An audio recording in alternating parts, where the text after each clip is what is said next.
What's up, everybody? Happy Friday. Hope you all are having a great day so far today. The weekend is upon us, thank God.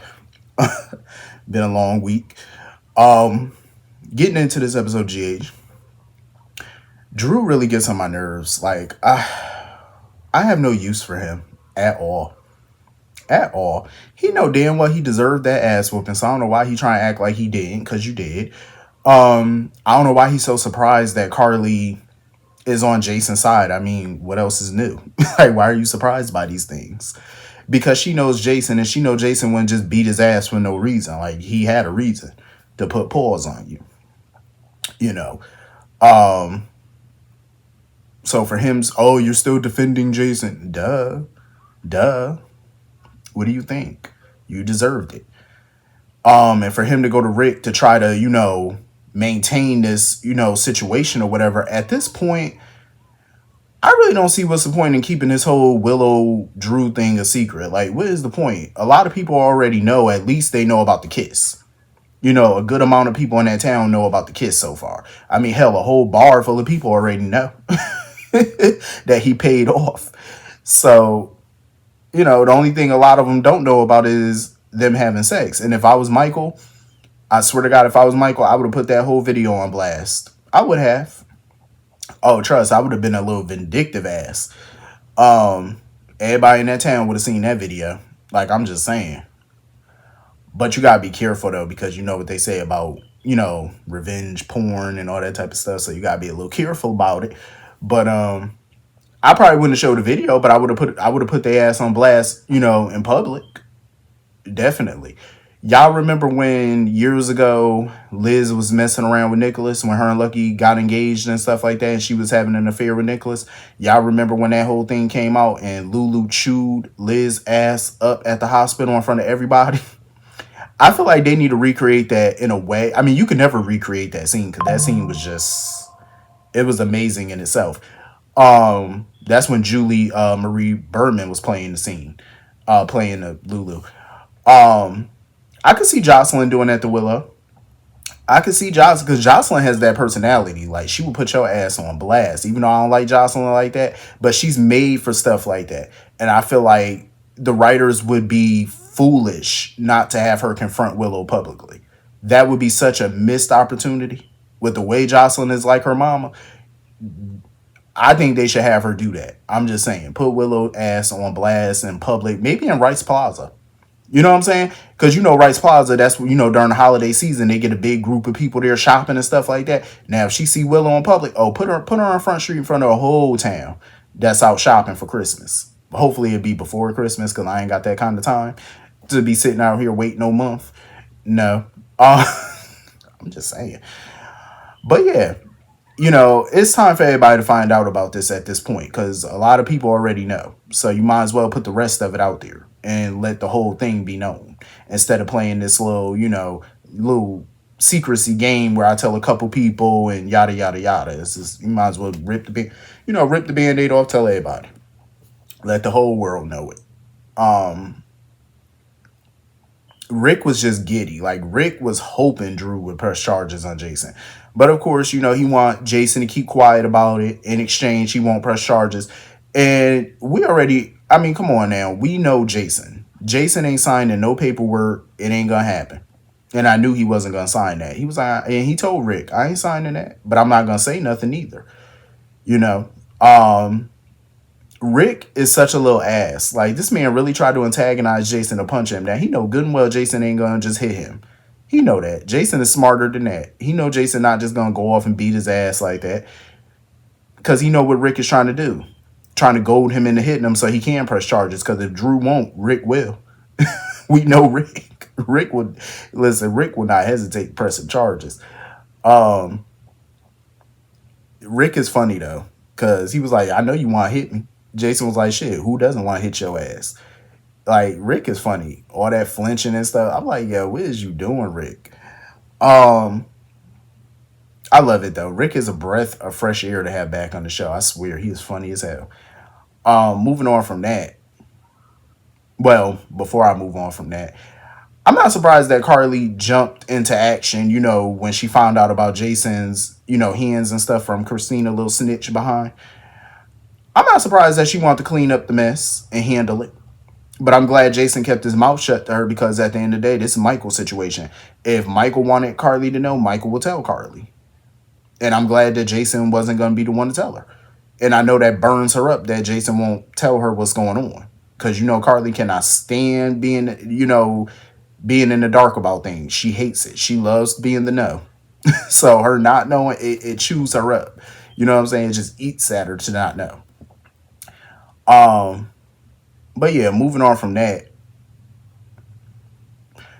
I'm 100% over Lucky at this point. Like, his return has been a major flop. The only time I liked his return is when he was being held by Sidwell. Once he came back to Port Charles, he became a whiny little bitch. I'm sick and tired of him every other episode whining and complaining about leaving. Like, if you want to leave that bad, bitch, leave. Leave. Like, stop talking about it and be about it. Just, Jason gave you some money. Get you a passport, whatever you gotta do, and hop on the nearest plane and go. You know what I'm saying? Like, I'm tired of him whining about it. Stop whining about it and just do. You know what I'm saying? Like, it's annoying. Like, he whines to anybody who would listen. Like, I don't know, I just feel restless. I need to go and feel useful. How about you go feel useful and go to the house and go help your son with his homework, something that you have never done? How about you go do that? How about you know, bake some baked goods with Aiden so he could show off his baking skills to you that you probably didn't know that he could do. You know what I'm saying? Get to know your damn son, and if you want to feel useful, such an idiot. Like, I'm just tired of his whining. It's annoying. People trying to come up with solutions or beg him to stay. Like, no, we not doing that. It's 2024. We not begging nobody to stay. That's what we not gonna do. Um, I get where Sonny coming from, because Sonny basically was like, listen, you shouldn't stay just because that's what others want you to do, which I totally understand. I get that, but him talking about he could visit more. Dude, you weren't visiting like that before. He only came back, I think, what, once in like 2015, I think he came back. Like, you barely visited, because he's so used to people not seeing him, like, because he feels like, oh, my mom and them, they're, Aiden, they're used to me not being around. Just because they're used to you not being around does not mean they don't want you around. At the end of the day, obviously Laura and Aiden would love for Lucky to stick around, but he's a grown man. They can't force him. That's a choice he has to make. Just because somebody used to you not being around don't mean they don't want you. They want you around. They just can't make you do it. You have to want to do that. And I understand he don't want to be a cop anymore and stuff, but there's still plenty in that town he can do. I mean, hell, he could be a private investigator if he wanted to.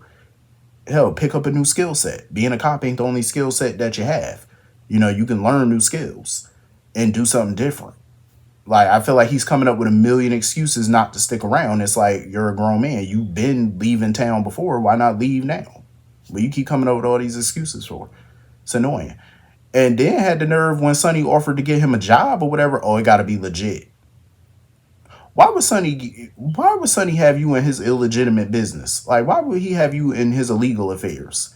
Knowing what he know about you. Like, you used to be a cop. You know what I'm saying? You may not be one anymore, but he know you're not a criminal either. You know what I'm saying? So why would he give you that type of job? Why would you assume that? Sonny does have plenty of legal ventures, that are above board that he can get you in. And he know people that can hire you doing something that's separate from him. You know what I'm saying? It's like, come on, the man got connects. Why would that be your first go-to? Like, he ain't got legit businesses that make money. Like, come on now. So moving on from that, when Liz and Terry was talking and stuff, my thing is, I get where Liz is coming from. She was hoping that things would be different with Lucky this time around and they could all be a family or whatever. I just hope that Liz is not thinking about spinning the block on him. I really hope not. Because your ex is your ex for a reason. And her and Lucky have tried to make that shit work more than once, more than twice, and it does not work. He's an ex for a reason. Let him stay in the past. You know what I'm saying? Let him be a father to y'all child. And that's it. And y'all can still be good friends. And keep it like that. All exes don't have to get back together. I understand her feelings for him are never going to go anywhere, because when you have a love like that, it doesn't go anywhere.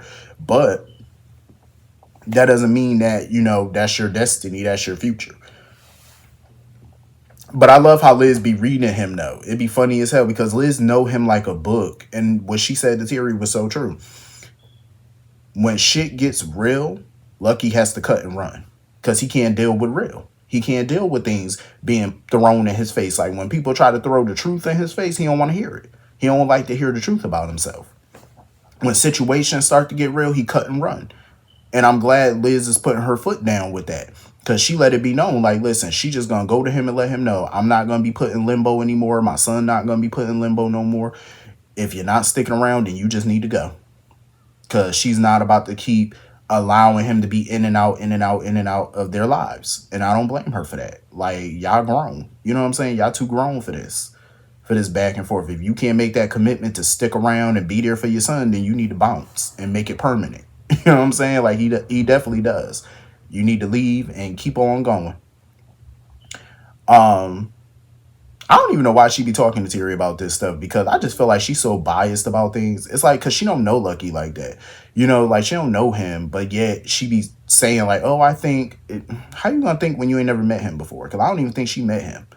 You know what I'm saying? Like you don't know him that well, so you can't really comment on a situation that you don't know that well because it just sounds stupid. Like, oh, I think he don't really want to leave. Because you don't know him like that. That's why. Like, go sit there and be the co-chief of staff and go fumble around in some papers. Where her and Yuri at? Like, I want to see more of her and her relationship with Yuri. That's what I want to see. Like, what's going on with them two? I hate when background characters always got to stay the background. Like, it's just dumb. It's like, you in a whole relationship, we don't even get no updates about that. Like, I'm just saying. Um, Moving on from that, I really do hope that Isaiah signs that contract and becomes a part of the staff. I get it, he wants to do good and stuff, but I'm glad Jordan let him know, like, listen, you can still do good here.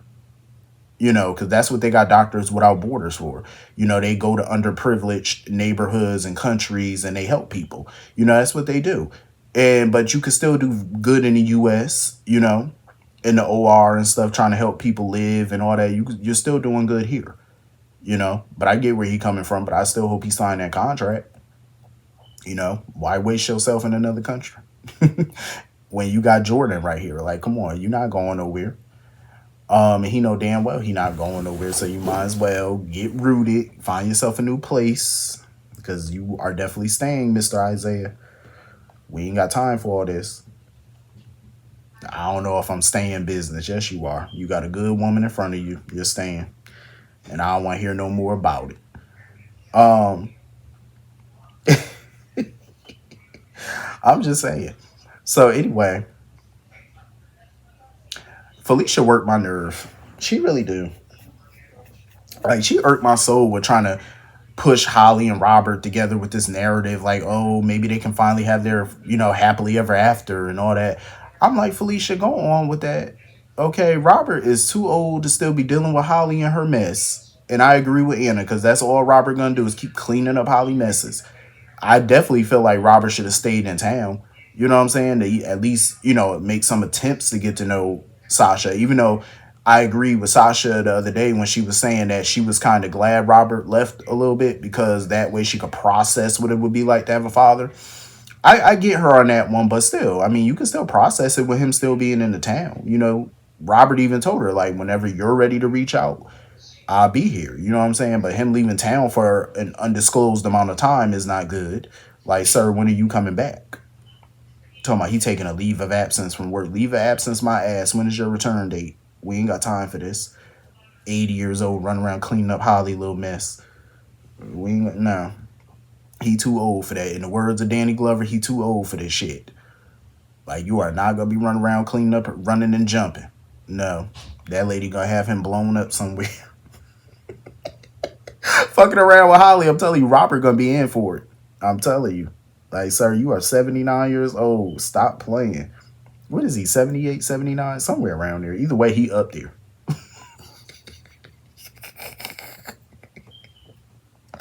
I just couldn't freaking imagine, like, now, I could do some shit like that when I'm like 60, in my 60s, my 50s, my 40s. I'm still, mobile. You know what I'm saying? But once you hit that 79, 80, you need to go on sit down somewhere. You need to go put on some icy hot or something. Get you some Bengay. Like, go sit down. Like, we can't be running from criminals at this stage in life. Fuck that. Knees all cracking and shit when you trying to run.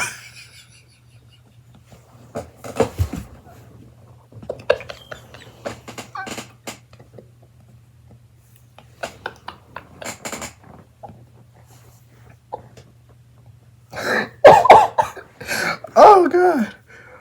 Oh god. I'm just saying, like,